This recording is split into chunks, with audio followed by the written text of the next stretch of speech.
রাত বাজে 11টার দিকে আমি যাচ্ছি মার্কেটে, যেহেতু মার্কেট করতেই হবে ওই জন্য ভাবলাম তাড়াতাড়ি মার্কেটটা সেরে ফেলি। এখনও ভিড় অতটাও হয়নি, ওই জন্যে মার্কেটটা করতে যাচ্ছি, কারণ যে ভিড় হয় ঈদের সামনে ওই জন্য আমি আগেভাগেই মার্কেটটা করে নিচ্ছি।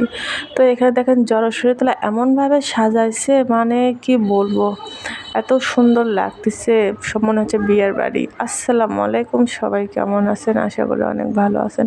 তা আমিও অনেক ভালো আছি। আমার মতো কে কে আগে মার্কেট করে দিছেন, তো সবাই কমেন্ট করবেন। আমিও আগে মার্কেটটা করে দিলাম, কারণ পরে অনেক ভিড় হয়, যার জন্য আগে মার্কেটটা সেরে নিচ্ছি।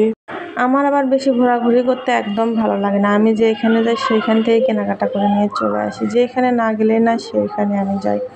তো অত ঘোরাঘুরি করার কী দরকার বলেন? যেটা ভালো লাগে সেটাই নিয়ে চলে আসি। আর বেশি ঘোরাঘুরি করলে রোজা থেকে অনেক খারাপ লাগে।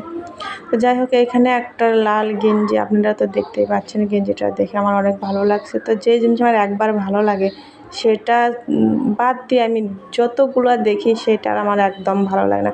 তো লাল গেঞ্জিটা আমার অনেক পছন্দ হয়েছিল, আমার জন্য আমি লাল গেঞ্জিটা নিয়ে নিলাম।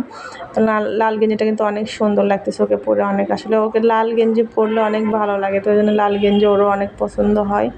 তো লাল গেঞ্জিটা আমার অলরেডি লওয়া শেষ হয়ে গেছে। তো আমি এখন আসছি ঠান্ডা শরবত খাওয়ার, শরবতটা খেয়ে এনার্জিটা একটু বেড়ে নেবো, যাতে আরও একটু মার্কেট করতে পারি। এদিকে রাত 12টা বেজে গেছে, আকবরিয়ার সামনে অনেক ভিড় দেখে বুঝলাম আসলে কয়টা বেজে গেছি।